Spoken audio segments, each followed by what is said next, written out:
I'm going to take action right now no matter what. I'm going to start small, feel comfortable there, build that neural muscle up, and then you get better and better and better and better and faster and faster and faster. You don't get fast until you practice getting really good slow. Hi everybody, my name's Livacich. I am known as the Goddess of Innovation, and I am here to share with you a beautiful, wonderful launch, pre-sales of my brand with my partner Dave Meltzer, called Ferocious Buddha. For those of you who don't know Dave Meltzer, the first thing you need to do is go to dmeltzer.com, and you need to get information and you need to learn about Dave. Dave's goal is to change this planet, and one of the ways he's doing it is he is a ferocious Buddha. I know that seems odd to be a Buddha and be ferocious, because you're supposed to be very zen and chill, which is what Buddha is, but you have to be ferocious with what you're doing. You have to be consistent, you have to be persistent, and you have to move forward all the time with love, with integrity, honesty, just like Buddha would. So that's what we're doing here tonight. We've got products on the site that are going to be available for pre-sale. Tonight we're doing 3 products. We're doing a stainless steel wonderful water bottle, we're doing a great hoodie, and we're doing a hat. So we would love for you to be our walking billboards. Ferocious Buddha needs walking billboards, and that's what we need you to do. We need to spread the word of Ferocious Buddha and Dave Meltzer all over the world. It means that that you never give up. You don't let your ego get in the way of what you're doing. You do good work in the world. You change the world. That's what you're going to do if you're a Buddha. And you're going to do it by your actions, not just your words. I love the artwork on there. Do you have anything to say about that, how it got conceptualized? Oh my gosh. So this logo, this is our Ferocious Buddha logo. And this is our typeface up here that we use on different things. And we also... So what happened when Dave and I started talking about it, he had a hard time conceptualizing what a ferocious Buddha would look like. Because how do you take a fat, jolly Buddha and make him ferocious? So I have a partner named Dan Georgopoulos, who's a great graphic designer, who basically came up with this logo. There were probably 16 to 20 different logos. And this is our Ferocious Buddha. He's happy, but he looks serious. He looks like a Buddha, he is a Buddha, but he is very ferocious in his dreams, his goals, his life, what he's gonna do. He never gives up. So that's how that came about. And we have all kinds of great merch so people can be Ferocious Buddha out in the world. Get to MARKET.live, go to Ferocious Buddha, and start shopping. We're going to keep the party going, keep eating as the food will come, but I can't not share my friends with everyone, because we have some extraordinary people here. Forbes, you want to come back up today for me? I would love to. All right, Forbes Riley, John Assaraf, come on up here. Chicharito, if you wouldn't mind coming, Javier. Thank you so much. And I have, just sit up here, we're good. We'll give them this. We'll give it to Javier. Be careful, don't hurt him. He's already hurt. He's faster hurt than I am. I need one more entrepreneur. Rob Gill, you want to come up here? Come on up here. We'll get. There we go. So with Guru Dev starting off, and then these 4 individuals, I can't think of a more eclectic group or panel, which I love because you'll see a common thread, a spirit of excellence that I know between them all. Thank you. There we go, my man. Thank you. All right, he's so good. That's my twin brother, by the way. You might have caught our movie years ago. I know who's old enough, right? All right, good. Common threads, though. People ask me, and I'm blessed to be close with all of you now, and this is my newest friend, but it's a spirit of excellence in what they share, although totally eclectic people, as you'll see, from different parts of the world, different philosophies, but they all have this spirit of excellence that I try to instill or empower in everyone, which is a desire that you must be what you can be. And when you listen to the answers to the questions that you ask, you'll immediately feel that desire from how they communicate in a variety of different places in their life. All four of these people represent that to me. They are iconic. They illustrate this passion, purpose, and the profitability in life that can come from all areas if you truly enjoy the consistent, everyday, persistent, without quit pursuit of your own potential. And I just want to tell you how grateful I am to have all four of you and call you all friends, and part of that spirit of excellence that inspires me every day when, of course, I get kicked in the face and I think to myself, no, this isn't going to be the day. So, thank you guys.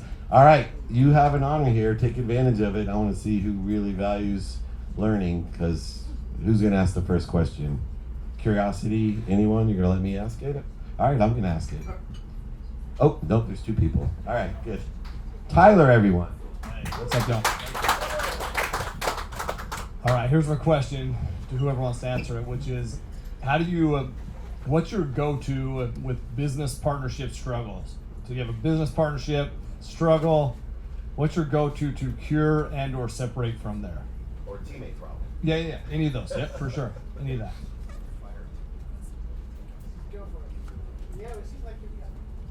Thank you for the question. My name is Rob Gill. I'm from Bayonne, New Jersey, by the way, home of Chuck Wepner. And David's my coach, and I've had the good fortune of being around Dave for about a year and a half. And one of the things that I'm the owner of Epic Financial Strategies, and what we do is really kind of shift the mindset from a scarcity money mindset to an abundant money mindset. I grew up blue collar, and along the way we ran out of money on the 20th of every month. So to answer your question, is growing up in a neighborhood where 3 miles, 75,000 people, surviving schoolyards, surviving relationship capital, being able to kind of work within and other people's egos is something that I was taught early on. I had great teachers in my life along the way, and even to this day, we have what we call in our world ecosystem mergers, folks that have communities that drive traffic where we can begin to educate and put people on the path of the right mindset when it comes to money, because I think it starts there first. And I heard some great speakers talk about this last night. So one of the things that we focus on is roles and responsibilities, but also being able to keep in check when it comes to when ego comes into play, right? E's got out. And when ego comes in, how do we go back to managing those expectations, whether it's quarterly, semi-annually, or yearly, what that looks like in being able to put people on the right path of, well, we talked about this, and now somehow this showed up, whatever this or that is, and let's get back on the path of why we're doing what we're doing. And a lot of times, for me, when I get into partnerships, it'll take me 6 months, sometimes a year, because I want to make sure that I can invite whoever my partner is into my living room. I don't just want to become partners because the money may be right. I want to become partners with someone that I really feel on a different frequency level, although I couldn't identify that when David kind of brought that to my world, that I actually inherently had that, but I really wasn't aware of it. And I think it comes down to what I like to call level 5 communication, level 5 rapport building, level 5 understanding who the person is that I'm going to be doing business with one way or another. And we kind of bring that down to 5 questions on rapport building. Where have you been, where are you now, where are you going, what are your strengths, what are your challenges, and in the space of your challenges, what if we could help bridge that gap by showing you our heroic, unique identity, what we bring to the world, how we serve, contribute, and grow, and then repeat that pattern. That's the best I got for now. Did he conclude that really well? Good, because I got to go in a different direction. So, hey everybody. Well, no, I thought that was brilliant, and that's not my expertise. So you're holding. Can you pass her that too? Can you hold both? Oh. Please. Thank you so much. Thank you. Don't be sorry, you're good. Thank you. Am I supposed to pat my tummy too? Yeah. No, that actually is, yeah. You're such a gentleman, I'm kidding. Hey everybody, so my name is Forbes Riley. Forbes is in the magazine. No relation to those guys. Who knows? I'm overwhelmed right now by emotion. And the most precious moment of this weekend was when you turned to your wife and you got that look in your face like you're crying. And the sense of love that you have. I've spent 2 days with you, and I've known your family, but not as intimately as I know you guys now. There's something, he talks about frequency, and it's kind of woo-woo, But then you're in your space. Somebody said to me, how was today for you? I said, it was an entrepreneurial Disneyland. I got an e-ticket ride and I am loving it. I have not connected with this many people since I was in high school and then I wasn't at the pool table. No, seriously, that's what it feels like. You've brought these people together, not my strength to bring people together, and I'm listening to you and I'm loving on you and I'm just noticing the energy. And then you brought Guru on. Let me tell you something, dude. I don't know what planet you're on, but I'm right there with you. And as I was listening to him talk and watching him, I thought, and that was a great last question, by the way, when you've got a talent inside of you, and this is what I do with entrepreneurs all the time, how do you get it out to the world? Most of you push. I want to get out, I want to be famous, I want to be rich. That's not it. It's actually going underneath to own who you are, what you're about, connecting to the right humans, and then watching it rise up. As I was watching him sit here in this sense of grace, I was lucky enough in my 20s. I was in New York City and I used to love to go to bread and breakfasts long before there was an Airbnb. And I did so successful, I had a car. And one day I'm driving my car and New York was very pounding and very hard. And it's a true story. I got to an intersection and that's when they had paper maps. I'm like, do I turn left or right? And on the seat next to me, my passenger seat, was a little thing about an ashram. And it said, turn left. And it was one of the first times in my life I started to hear voices that go left, and I did. And I'm driving, and all of a sudden I see giant statues of Jesus and Moses and Buddha, and I'm like, where am I? And it was upstate New York, and I walked in, and I was gonna say, okay, I'll stay for a day, it seems kind of woo-woo. And she said, how long do you want to stay? I said, I'll stay a week. And then she said, you need to do seva. I'm like, what's seva? What does that mean? She says, no talking, and you clean up for everyone else. I'm like, have you met me? And that little voice said, shut up, get on your knees and start cleaning, because you have lessons to learn that you would never have learned anywhere else. Tonight, watching him, I feel like my whole heart exploded. And I want to thank you so much. Thank you. And to my beautiful, I'm going to do what you did. If you get a microphone and you have a moment to ask a question or be noticed, I just want to share my beautiful love of my life, Mr. Joshua Self, who is the wind beneath my wings. Tomorrow we go to Hawaii to celebrate our 32nd honeymoon. Every chance you get, celebrate.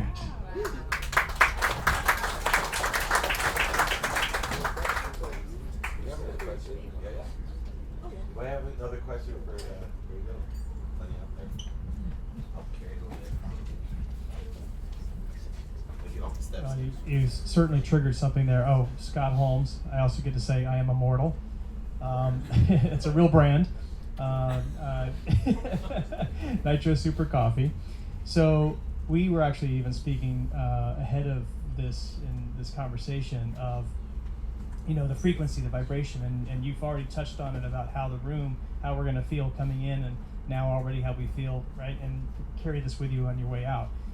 So my question is, whether you call it spiritual entrepreneurialism or whatever the term you give it, how important is connecting this source in business and energy for good? Hey everyone, John Assaraf. So many years ago, on my beginning of a spiritual quest to understand, who am I, what am I, where did I come from, where does everything come from? I started reading spiritual books in my early 20s.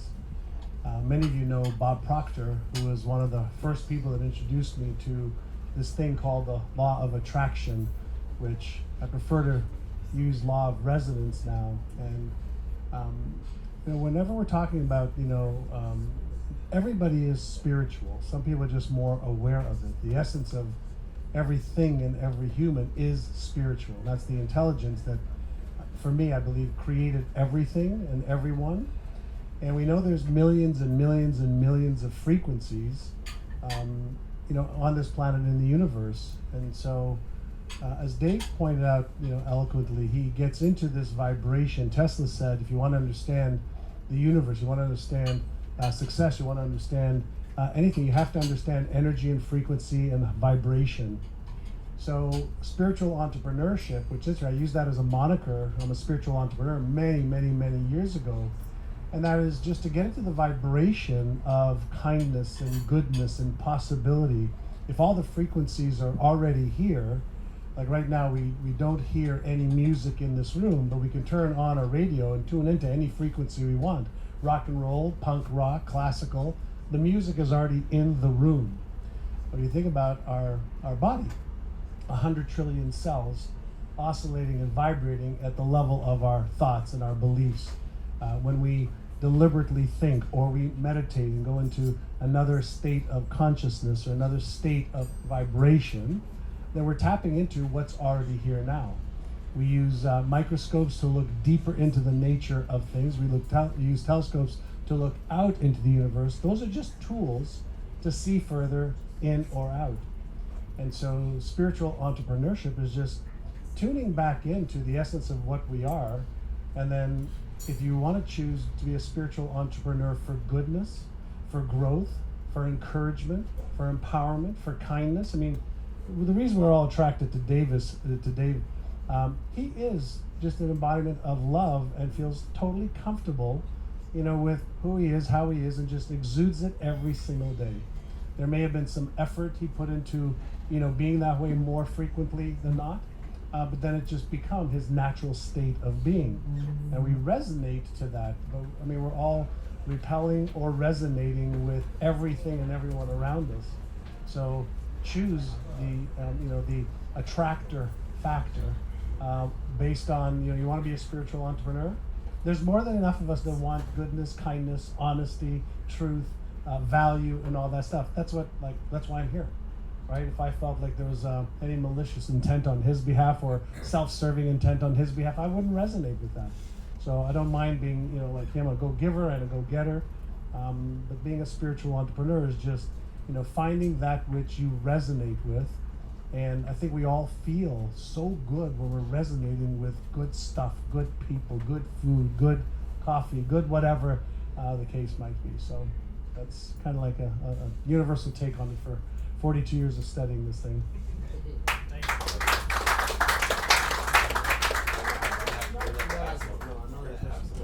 A question for you. Yeah, it was like last night we had this panel and we had other people and I was going to do a second panel.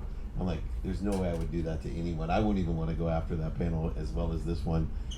Let's get a question for Javier. He's very humble. One of my favorite soccer players, football players, they call them, the best of all time in Mexico. I'm sure. Sorry, buddy, I had to do it too. So. Everybody 1, 2, 3. Go! Yeah, go! I cannot deny my best friend. Chicharito, tenía que escuchar a David hablar español, ¿verdad? I want to talk about pressure. Playing in Aztec Stadium, going on the road, Estadio Saprissa in Costa Rica. What does that feel like, and how do you overcome that? Like, what is your cycle to be in that environment and to excel? As you can see it in my face, that's why I do what I do, because I believe the pressure that you mentioned is just, like we all are here speaking about the frequencies and energy. That's just a higher frequency, but I was questioning why I'm here when they were talking and all the entrepreneur, even though I'm a beginner in entrepreneur, but I am, we all are like old souls in this self-development, because even if you're an athlete, entrepreneur, or just a person that wants to stay at home doing things, it's about you, it's about your self-development. So speaking about that pressure, it's like,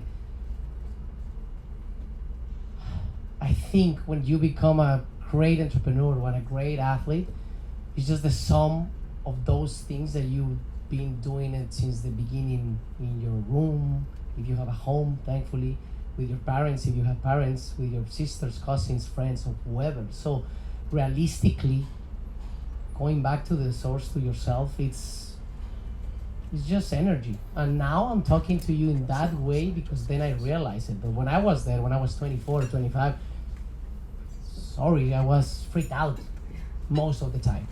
But the pattern that I realized over there is the typical suppress that, focus on this. And I grew up learning that being a soccer player, and being Javier, they were two different things.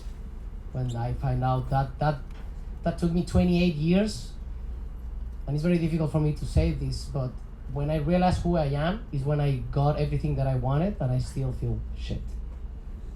I overcome everything that you can expect. Like, I played the two most amazing teams. I don't know how. Even the way that it happened, the way that I come from, the family that I come, and the normality that I am as an athlete. That's why I become, I think, so famous, because I just mirror so many people that you don't need superpowers to achieve things.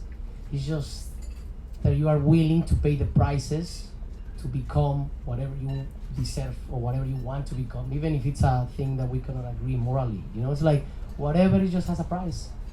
That's why I'm into this and I'm in this room, because I believe in that frequency. Like, even the emptiness at that moment that took me to achieve what I achieved, it was a full certainty that it was just, well, look, something that I learned, and I love the words that he said. It was like, when you are completely certain of something about the future, that you already live in it, you stop wanting it, you stop desiring it, and because you already live in it. It's about emotions. It's about that pressure, about that edge, but I told you, that's what I play, because that's life.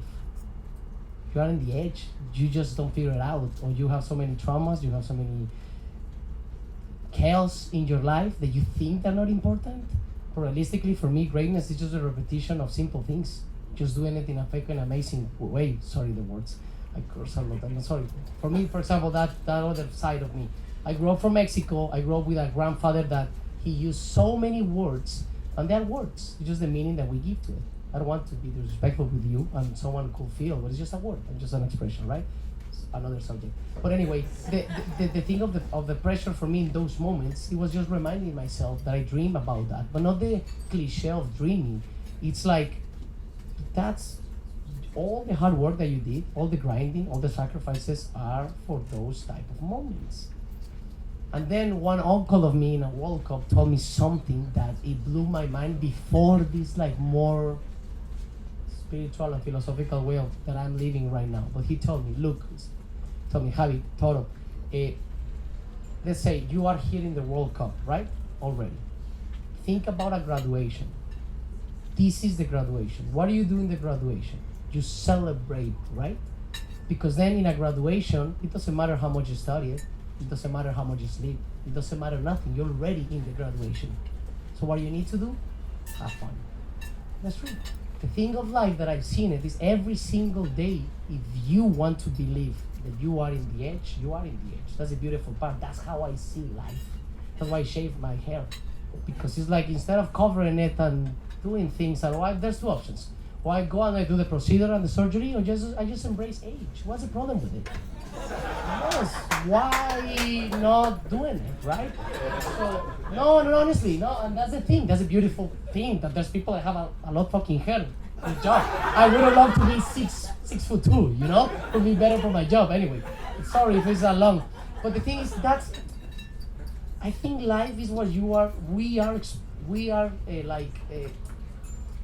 experiencing here with the surprise guest that we got, and you can see him so spiritual, but as well, he's as mundane as me. But his consciousness tells him to express that way. So I'm gonna express that way, but realistically, I am responsible of my reality. That's the beautiful part.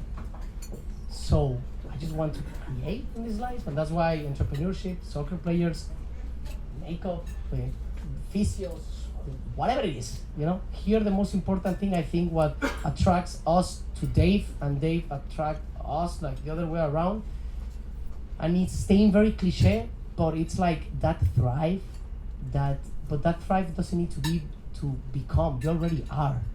You just need to express it. I think it's my opinion, you know, that's it. That's why the pressure is just me, and that's why I score the goals that I score in the way that I score, because honestly, I am the reflection of, like, you don't have to be Messi, or you don't, I mean, don't get me wrong, we all love, like, those guys, of course, like, who wouldn't want a golden ball, for example, that I'm not gonna do it? Maybe, you know, that's beautiful. That uncertainty is what I think we are deep inside, because there's something that we're never gonna fulfill, that it's a void of existence because it doesn't make sense. If you want to be your full consciousness, that's why we die, my point of view. So you have an ego, you have a body, you have a life. Just why not trying to squeeze it as much as we can, right? And most in my life is not squeezing it just by squeezing it. I'm gonna finish here. It's just be as real as you can be, with your clumsiness, with your gifts, with your imperfections and your yin yang, because we all are that. We all have shadows, demons, and we all have light and light and frequency so high. So the beautiful is about the decision, your consciousness of what you're gonna do with it.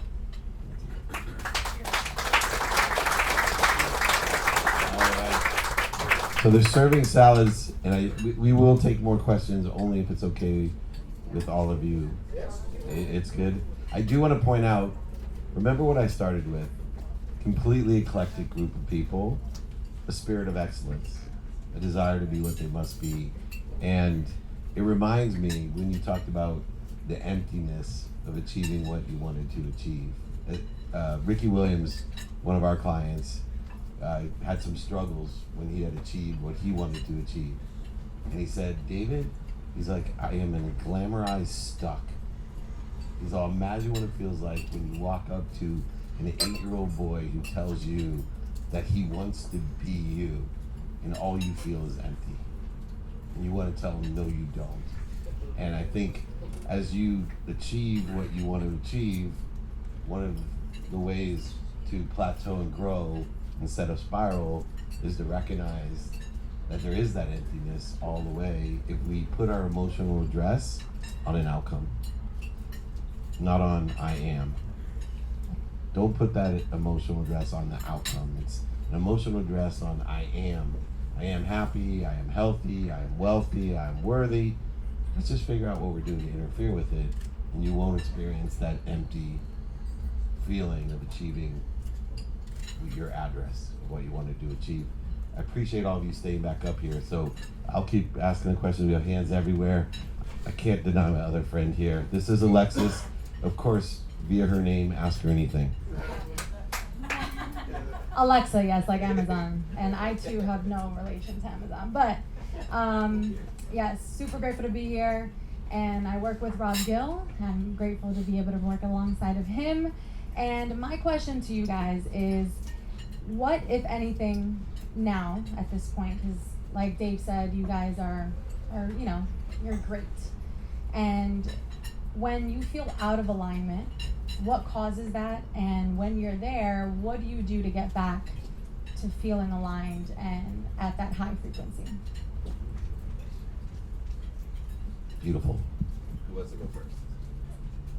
Actually, I have a question for you, Alexa. What made you ask that question?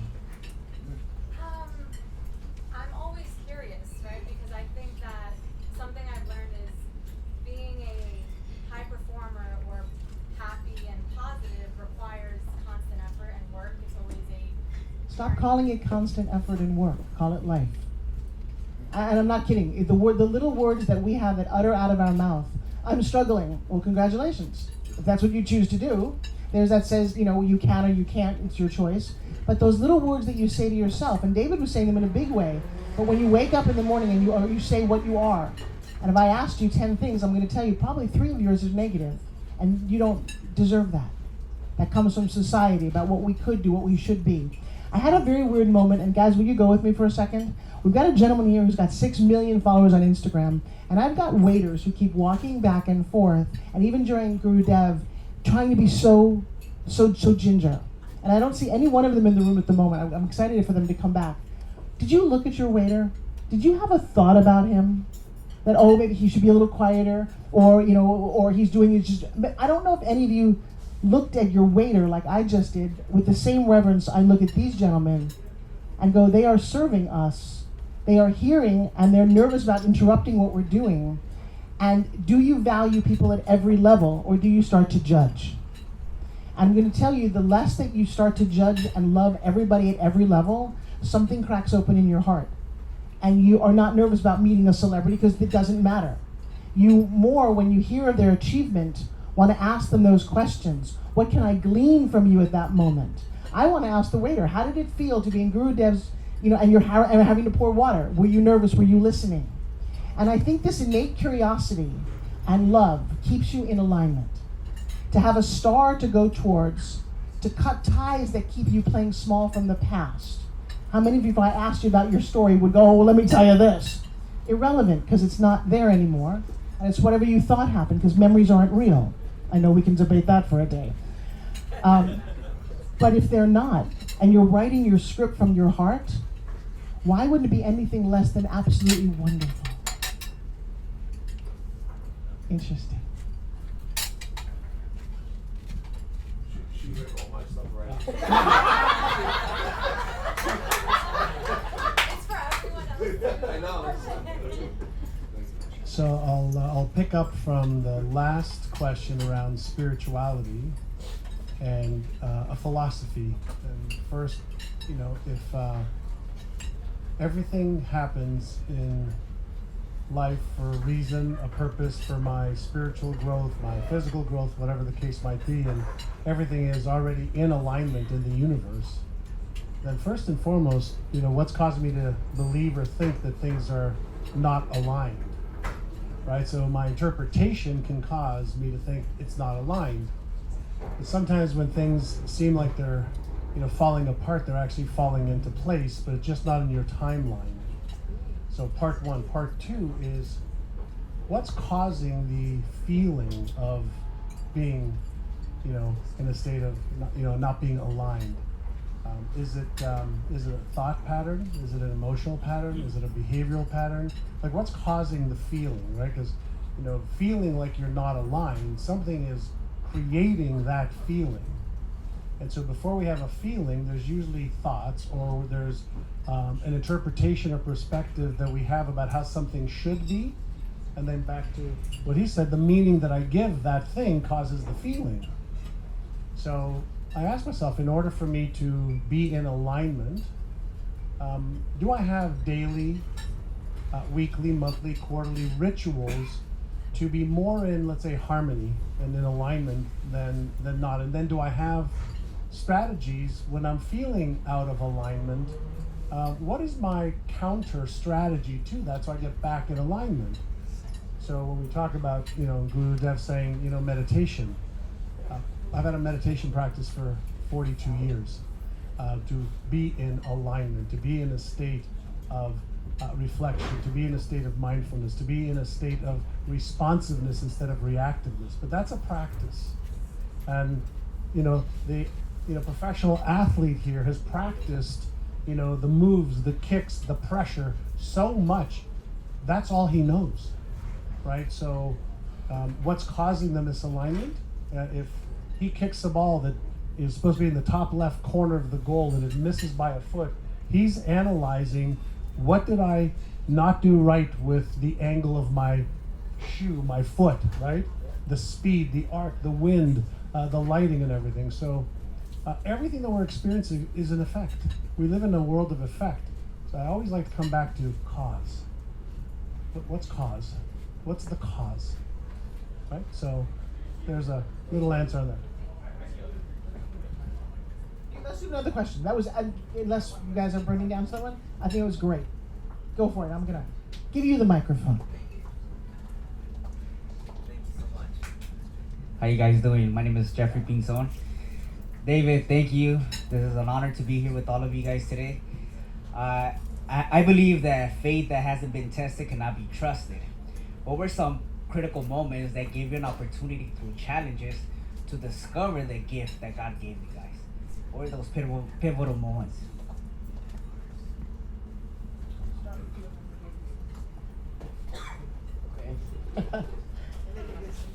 Hi. Because no, I will answer everything, every moment. That's the thing. Like he was talking, it's about the why. It's about. Look, I heard someone speaking about life, spirituality, universe, quantum physics, etc. And he said something that I took, that I want to take. It's like in this realm, in this universe, in this expression that we all are. Kind of. It's The most beautiful thing and our only superpower that we have is that everything is neutral. Everything, man. It's your lens. It's about lenses. Now we are in a room and everyone is feeling different. Why? So, the paradox of life, it's with going within, inside yourself, and I'm gonna finish it like that because then it could be very like ambiguous, but it's like the paradox of life is in your conscious is when you need to push and when you need to let go. Simple as that. And one thing about her question, sorry, because it was amazing. It's, I believe, as more healed and as more light and clean inside yourself you are, you're gonna disconnect of yourself or your alignment, but it's gonna be quicker for you to create a habit of self-aware.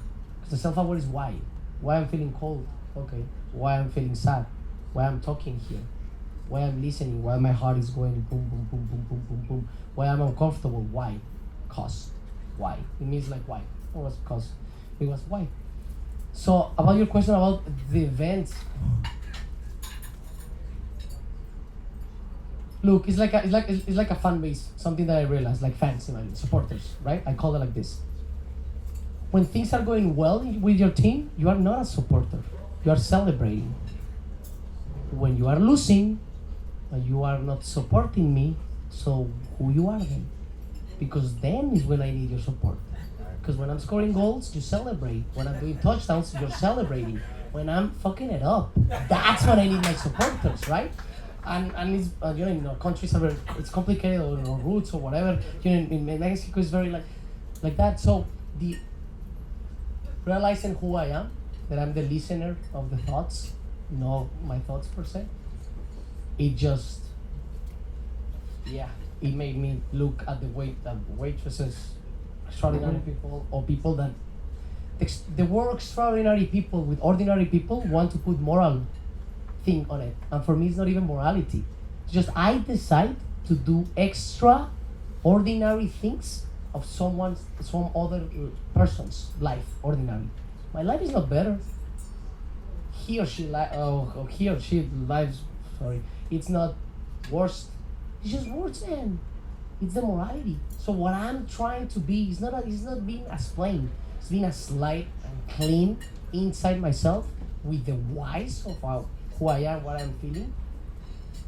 To at least my lenses to be as open as I can be, because I don't believe in separation. I believe in unity. But as well, I can love you, I like you, but I don't want to spend time with you. That's love too, man. That's frequencies, right? If I don't vibe your frequency right now, it's good, man. Chill, I wish you the best, but I'm going that way, you're going that way. Cool, man. So if you see the paradox, the paradox of the polarities is beautiful. Your struggles and your successes. So it's just about how you take them. It's gonna keep happening. You wake up happy, you feel more happy, more balanced, you don't need to use the cause that much. But then there are days that you wake up like not even 4 coffees can help you, man. Why I need to drink 4 coffees? Why I'm feeling like this? Why? And then when you peel the onion, you're gonna get into spots, very dark spots. And that's where I believe that's greatness. In any fucking realm that you tell me, that's greatness, because that's knowing you, not the beautiful part, no, the things that you need to control, man. Being as a woman or man or whoever you want to be. So every moment in my life, I'm taking it like that. Pivotal. This talk. Let's take it the best as I can. Pivotal, and then we'll see. And then my work to finish. For example, here it wasn't about doing. It was like, let it go, man. You're fine. Let it go. And that's what helped me doing it. I was doing it inside now. They were talking, and I'm like 35 years old. They're speaking, I was like, man, chill, bro. Literally, chill, bro, And then others, when I go to the gym, what I'm gonna ask for myself, bro, push yourself. So it's just a matter of inside yourself, man. All the answers that we are even questioning and we are sharing, we all have them inside. It's just a matter of the processes that we like to share. And then if someone feels more related with someone else, that's cool. The beautiful part here is frequency. Imagine not only one room with this frequency. Imagine neighborhoods. Then imagine cities. Then imagine states. Yes, sorry. That's what I was trying because I'm not Always, the rule of these things is always be aware of the guy. I had Jim Quick at VCon, and Jim's like, well, Dave, I'll come because of you, but I can't talk, right? And I'm like, okay. And then he goes, well, maybe we could do a 5-minute fireside. I'm like, oh, okay, I'd love to do that with you, Jim. 35 minutes later, after one question, which was like, why are you so shy? Yeah, that's my question to you. Why are you so shy? Well, I interviewed him, and it was like bonding, love at first sight. And I was like, this guy is on my frequency, just like all of you. We're going to go the mingle route. I know he's starving, because I was starving. No, he's all right. You guys are welcome to stay. You ready for another question? I would like one more. All right, good. Also, I need to hear this man talking about. I love hearing that guy talk. Mike, come on. We'll let you stay close. Here's your mic back. All right, I would like each of you to answer this question. You keep it within 3 minutes. All right. Where'd you get that Ludix shirt? That's a great company. Ludix. Go to ludix.com. Hey, what's up, guys? Thank you so much for visiting us tonight. Really appreciate it. My name is Mike Hayashi, day trader and investor. My question actually is pretty simple, but for me personally, I've been struggling with it, which is really reducing the time between thought to execution. And personally for me, reducing time that it takes to modify my behavior in order to get to the execution to make changes in my life, no matter how complex, from small to large. So like compacting the time between thought to execution. So I was hoping you guys have an amazing framework. My question, Mike, why are you struggling? We just had this a moment ago. Why are you choosing to struggle between that and execution? That's how you said it. Do you want to be struggling between those two? So you're saying it's my choice? My question is, what is it that you want? You want us to talk about that, but what do you want? What are you struggling with? Reducing the time between a thought or a path that I had to set for myself and executing on it. And why do you choose to struggle with it? Why not just shorten the path? You know, ultimately I think it's just a bunch of fucking useless excuses. And I wanted you to publicly say that, yes. So that's why I'm asking. So I can implement a framework for myself. Okay, so the question is, how do you go from thought to implementation? Is that it? Yeah, and execution, exactly. You just say, I no longer struggle with this. I no longer fucking struggle with that shit. No, I see that fucking, see now that diluted it. That was a smart ass. Uncross your arms. I no longer struggle with it. I no longer struggle with this. Congratulations. Let me see somebody who did. Great question. For me, one of the things that I think what you're talking about is closing the gap on suboptimal thoughts into optimal thoughts. You want to be, nature pours a vacuum, right? So you want to replace a negative with a positive. That's how I'm understanding that. For me, real fast, I had the fortune to live in 2 lives, one of self-imprisonment because I was, and still am one day at a time, addicted to drugs and alcohol. Got into my life in July 1996, and I haven't had a drink or drug since. So on the other side of that is acceptance, and for me, it's the questions that I ask. But we have a Google brain, right? If I say to myself, why does this keep happening to me? The brain is going to show me all the times in my life, even when I was this big, on why I was bad, why I was no good, why I was useless, right? Versus, what can I learn from this? How can I improve? Even writing it down, saying it out loud, getting into your nervous system. In those situations, as I say these incantations and then, make it more inspirational, the questions that I ask myself lead me to a much better, clearer path going forward. In 2015, I read Tony Robbins' book, Money Masters of the Game, and this changed my whole business model. What was powerful about that book was how he was using creative planning as the people that are going to educate the consuming public about what they should look at when it comes to their money, right? I thought it was genius from the stage, and he meant it, but from his stage, you're a trader, those folks were going to go right to creative planning because Tony said so, right? So that's a social proof authoritative tool of influence. With that being said, I said to myself, I'm going to go to Tony Robbins and I'm going to be his other guy. I go into Tony Robbins' event, there's 18,000 people, and I said, I'm not gonna be the other guy. Like, within 2 seconds, I had the thought of I'm not good enough. But as time went on, which eventually led me to David, that model came into my world, which is what we call, once again, ecosystem merger. And to your question before, my friend, that is where I put in my whole resources, my time, my effort, became resourceful, and had faith in a higher power or frequency. And from there, you know, we just got, and this is in this room, I mean, this is a very intimidating room, but we went from negative 400, in 30 months, 36 months, negative 400, plus 7, plus 2.2, plus 5.5, tracking 10 million this year.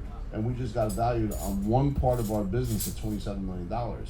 And I don't say that confidently unless I'm sitting down being coached by people that have been there, done that, where I can stand on their shoulders and shrink time and turn decades into days through asking myself empowering questions. That's what I got. I'll just take a second. That's incredibly brilliant, and it is the word that you use, asking yourself the questions. I can look at any one of you, and just by the way that you're asking the question, we know that you're struggling with alignment. I know that you're struggling. Stop struggling. Go down another path. Embrace it also, but the words that you say, I am. What are you? I am a klutz? Well then great. When you were 5 years old, you tripped over something, and for the last 50 years you've been saying you're a klutz. You're not, but you've told yourself you are. That thing about fake it till you make it, my mantra is build the illusion to achieve the dream. There were so many times where it wasn't very clear, but I don't ask permission. In fact, I've created paths, and it's just come very enlightened to me that I'm quite the out-of-the-box thinker. I didn't quite realize that. Gave an interview last night when I was an actress, and there were barriers to getting cast in a project. And you have to have a great agent or manager, and I was being chased around a lot of desks and a lot of hotel rooms. Very naive, by the way. I thought we were gonna have lunch. I didn't know I was lunch. And at some point, I said, this doesn't work for me. How do I find a manager for myself? And there was no one to talk to. I'm very much my own little, and I said, you know what? I got out a piece of stationery, that's how old this was, wrote CMA, Creative Management for Artists. I hired a woman named Lindsay Maxwell, and Lindsay thought Forbes Riley was the most talented woman in the world. Get on the phone and pitch her to no end. The crazy thing was I was Lindsay Maxwell. You want to talk about the great imposter syndrome? Be your own manager. I got more jobs in those 3 years than I represented myself. No one gave me permission to do that. And even though it's funny, having that alter ego, she was pretty ballsy. She got me work. She negotiated deals. I think she was in a phone booth, and then I have to go back to being me. And then I realized, why aren't you her? Why don't you have that sense of self-esteem? And it's because I had parents, or I made decisions, or I was told I was overweight. Bullshit. You know what? I said, screw it. Lindsay doesn't have any of those issues. I now no longer am going to have any of those issues. That's all I said, and you know what happened? It came true. Fake it till you make it? Nah. Build your illusion. What is it you want? What excellence? I would imagine playing a sport at his level, there's an ounce of doubt, you lose. The last thing is about seeing athletes. This is my favorite thing when you see runners. Look at their faces. You can tell who's going to win the race because in their mind, they already won it. So many entrepreneurs are too busy just you're playing the game. Oh, I want to work. I want a business. I want a business. I want enough money that I can go sit on the beach with a Mai Tai and hang out with Joshua. So why do I want to go to work every day? I don't. So I had to figure out how to change that gap. There's no silly questions in there. How do we turn, by the way, decades into days? Dude, I've learned so much. Mr. John?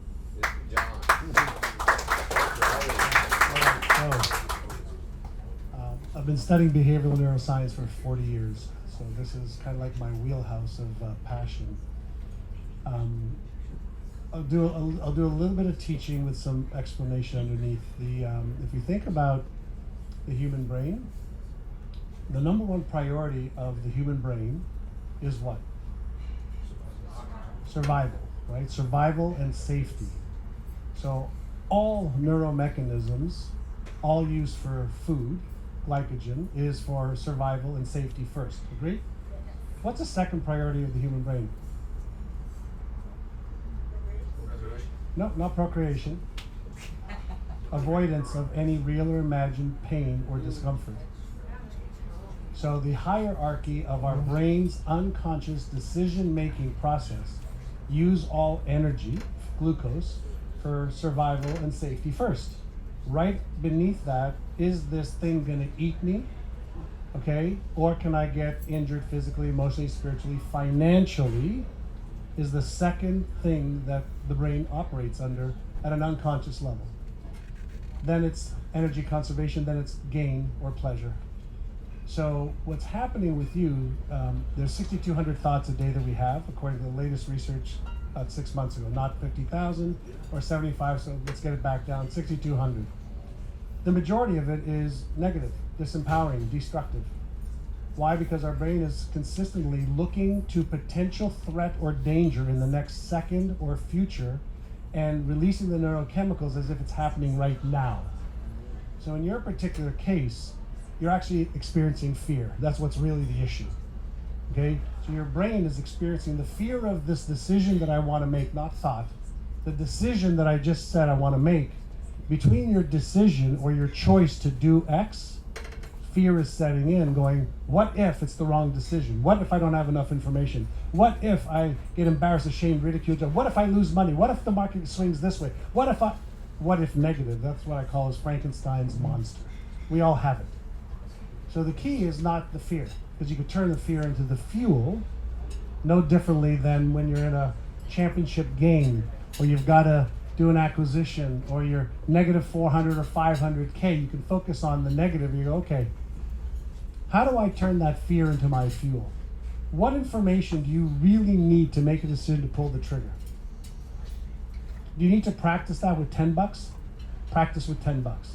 You need to practice with 100 bucks? Practice with 100 bucks. So what's happening is you're practicing with more money than you're unconsciously comfortable practicing with.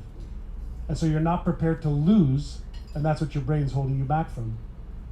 Does that make sense from the mechanics of what's going on? So some of you know I have a best-selling book called Inner Size, and a new app that just came out called Inner Size. That is a way to strengthen your awareness, to strengthen your self-talk, to strengthen your emotional control, and to strengthen your decision-making ability. And that just requires practice. Why do athletes practice? Well, you can practice and play kindergarten level. You can practice at high school, grade school, right? University. Every level, okay, of the game requires a higher level, okay, of precision, a higher level of mental and emotional and physical control. So right now you're hitting a block because fear is holding you back and holding you hostage. So now we deal with, let me understand more about what's causing this fear circuit to trigger. And then what is my counter strategy when it does trigger? So right now you don't have a counter strategy that is better than the current strategy of staying safe, because your brain's overriding your decision-making ability. So we have to turn off the fear center, turn on what I call, instead of Frankenstein's monster running the day, you go to Einstein, left prefrontal cortex. So you're operating too much from the fear center and not enough from the genius center for the moment. And an affirmation for you is, in the past, I used to, name what you used to, and now I'm learning how to get better at making decisions and following through to completion no matter what.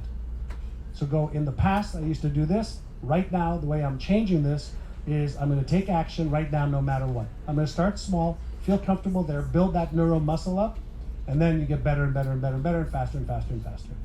You don't get fast until you practice getting really good slow.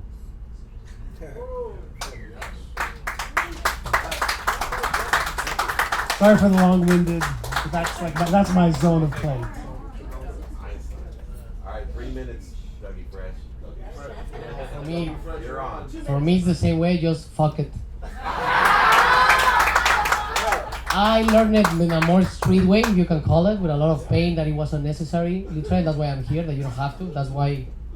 For me, it's like a part is like this, and then all the knowledge that you need to take it, because you don't have to do fuck it like I was doing it. Literally, life is not like that. I learned it in a very painful way. Don't get me wrong, but that saved me my life as well. It took me to that place too, because I didn't. For me, it was like a good fucking Gemini. It was 2 stories: or you win or you lose. Fuck it. That's it. If I lose, I'll take it like a fucking man, and if I win, I'll try to take it like a fucking man too. Because then there's another battle, and that's it. After a day, More of that. At the end of the day, you gotta do it. Ladies and gentlemen, let's give a big round of applause for my 4 friends, Rob Gill, Forbes Riley, John Assaraf, and the incredible Javier Chicharito. Muy bien. Enjoy your meal, network, have fun, ask me for help.